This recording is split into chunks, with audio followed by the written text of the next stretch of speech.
今天做点草莓盒子蛋糕，换个裱花嘴更漂亮。准备40克玉米油，40克牛奶，搅拌均匀。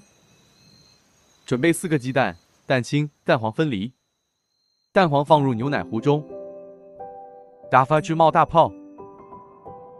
放入40克低筋面粉，切拌均匀。蛋白打发至冒大泡。分次倒入30克白砂糖，打发至大泡消失。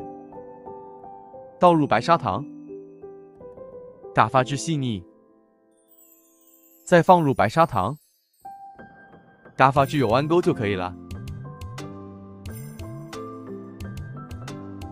分一半倒入蛋黄糊中，切拌均匀。蛋黄糊再次倒入蛋白中，切拌均匀。倒入模具当中，用刮刀刮平整。烤箱提前预热，120度烤90分钟。准备300克淡奶油，加入30克白砂糖，打发至纹路清晰，有小弯钩的状态。切点草莓粒，烤好的蛋糕卷按照模具大小分切。裱花嘴找不到了，就拿了一个扁头的，大家可以换成其他花型。